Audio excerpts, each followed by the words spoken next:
Hey guys, it's Judy from Nutrition with Judy.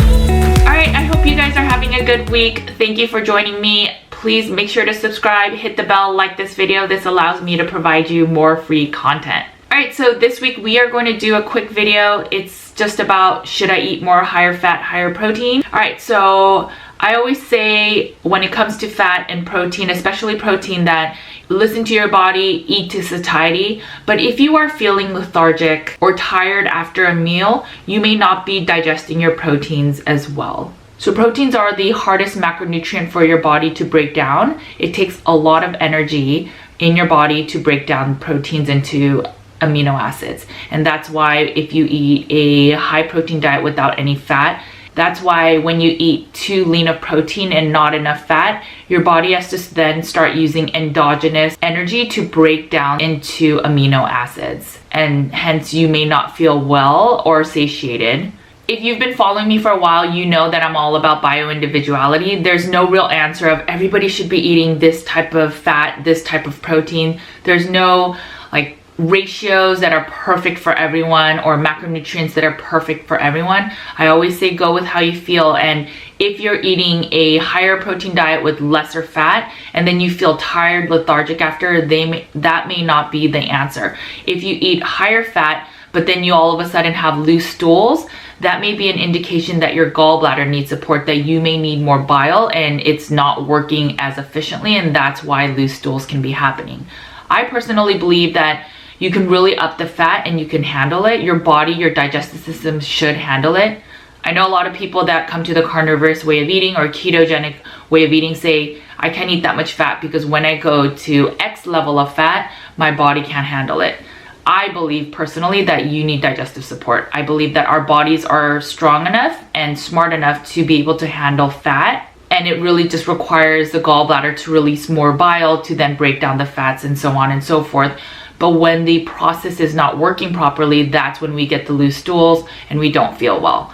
So when it comes to higher fat, if you want to experiment with digestive support, I would recommend that so that your body is working more efficiently, and on days that you eat higher fat that you can actually manage it.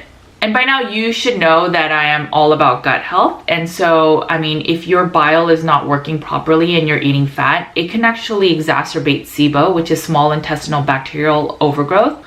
So before it gets that way, just get the initial supports, get the digestive supports, the stomach acid, so that you can break down your foods, your fats, because again, you do not want your small intestine to break down, because that is where most of our nutrients are absorbed for our bodies to even properly function. So in general, if you are eating a carnivorous way or a carnivore diet, a meat-based diet, and when you eat your big steak and you don't feel well after, or you have low energy, it may be that you need a little bit more fat and less protein, or it could be that you're just not breaking down the amino acids as well. As we just talked about, proteins have to be broken down into amino acids, and sometimes that process just gets a little wonky. So let's talk a few examples. So many of us that eat meat-based, we obviously get a ton of B vitamins from our meats. If you look up any nutritional fact, we know that meat has the most amount of B vitamins. But interestingly, if many of you did a functional test like the organic acids test, and I'll link to that in the show notes, but if you took that test, which several of my clients have, as well as me, my entire family, it can show B vitamin deficiencies. So why or how can that be? If we are only consuming meats that have high vitamin B counts, how can we still show deficiencies? One example is B12. So in order for B12 to be absorbed, you need to have sufficient hydrochloric acid. Hydrochloric acid is our stomach acid that we always talk about, that needs to be at a certain pH, and it has to have a sufficient amount in our bodies or in our stomachs to then break down our foods. So when we take PPIs or NSAIDs or a lot of types of the medicine, these lower the amount of hydrochloric acid in our stomach, and then it can actually compromise the breakdown of B12 and then the absorption of it in the small intestine. So what does that mean? You can eat all the B12 in the world, all the B12 meats, and foods. But if you do not have enough hydrochloric acid, your body will likely pee out most of the B12 because vitamin Bs are water soluble. So neurotransmitters also need B vitamins to be produced, supported, and all that good stuff. So if you are not breaking down your foods and then absorbing the B vitamins, that also can be a reason why you may feel fatigue or have a little bit of brain fog and such, because again, you may not be producing and creating the neurotransmitters as well as you should. So what does this all mean? How can you support? How do you know? Well, one, for me, when we really want to know definitively, the best way is to take this functional test, the organic acids test. It talks through 75 different markers. We look at all the nutrients in your body at a snapshot in time. It looks through your mitochondria health, your neurotransmitters. It also looks through a lot of markers for bacterial growth as well as fungus, and markers that can show signs of candida, SIBO. I will link to it again in the note. But another way is you can just try consuming extra B vitamins as well as acetylcarnitine. But can we overdose on these supplements? Well, as they are mostly water soluble, if your body doesn't need it, it will pee it out. So you can kind of hedge your bets by taking a B complex vitamin. So I've actually heard some vegan doctors say everyone is deficient in B12, even people that are carnivorous, and they may actually have a point in that, because I can't say as a blanket statement it's true, but I have seen some functional tests from carnivore that are actually lower on the B12 as well as in the B6, and then some in even B1. So in terms of carnitine helps us to break down amino acids to then convert it to energy. Sometimes a lot of diet pills, I believe they use carnitine as kind of like a weight loss. It breaks down energy, and it's also in the form that your brain can use. So it'll also give your brain energy as well as your body energy to help break down meats so that you can have more energy. Sometimes even though we eat a lot of meat, we may need a little bit more support to break down the amino acids for energy in the beginning when we all of a sudden start consuming a lot more meat. And another way you can test is also checking your glucose after your meal. So a good measure of checking your energy and just how the meat is kind of being handled in your body is I would check your glucose right before you eat, see where your numbers are, and then I would check it an hour after you eat and then 2 hours after you eat. If your glucose spikes over like 20-30 points, then you're maybe consuming a little bit too much protein in that one meal, and you may want to increase the fat and lower the protein. But these are just kind of like some hacks you could do, but ultimately your goal isn't really how much protein should you eat, but more what way can I eat so that I feel ultimately better. So if you have enough energy after a meal, then you wouldn't even have to be worrying about these things. All right, so the last curveball I'll throw in is zinc. Okay, so we need zinc to create hydrochloric acid, and hydrochloric acid, remember, is our stomach acid. And so the way that we can get zinc is a lot of it is from our meats. But if we don't have enough hydrochloric acid, then we can't break down the meats, and then we can't produce the zinc. So it's this like vicious cycle. This is why it's so important that we need proper gut health. And when I say gut health, that also means that we need to have enough hydrochloric acid. And this is why I believe that meat plus salt plus water doesn't heal everything. Yes, meat is powerful. It is the optimal food, the optimal diet.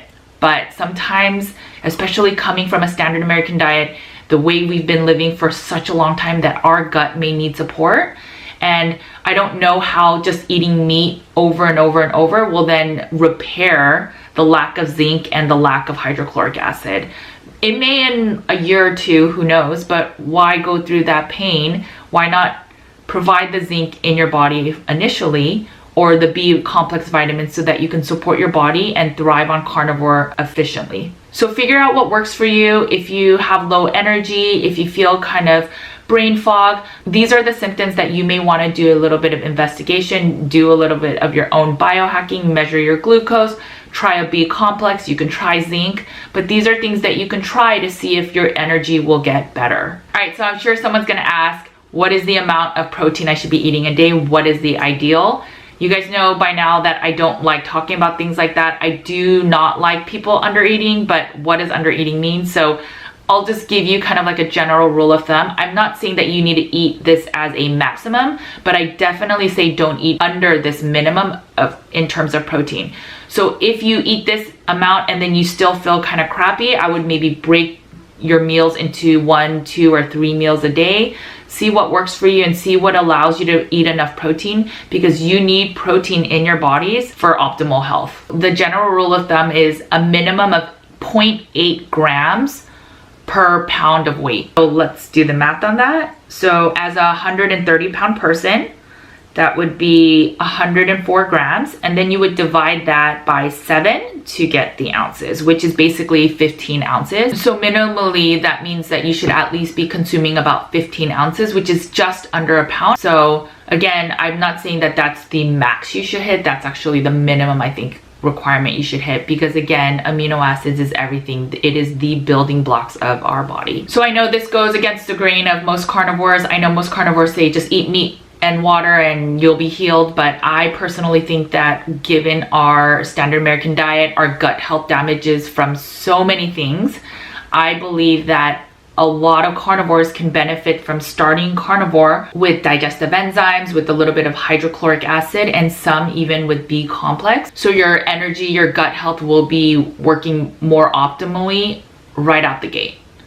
And then if you feel after a few months of going carnivore that you feel general fatigue still, I think looking into acetyl L-carnitine is something that can be beneficial. All right, guys, I hope that gives you a lot more clues into the carnivore diet and why sometimes we stall, why we sometimes still have low energy, why the protein fat ratios may actually matter. All right, I hope that this has been helpful for you guys. I hope that you guys realize that seriously, nutrition is a lot more complex than we think, and that really, if you are not feeling well, this is not sometimes this, let's just muscle through this and then we are gonna feel better after 3 months, 4 months, 5 months. I think sometimes a little bit of support is maybe the answer.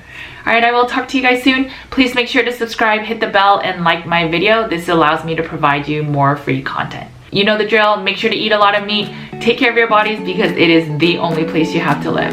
All right, I will talk to you soon. Take care. Bye.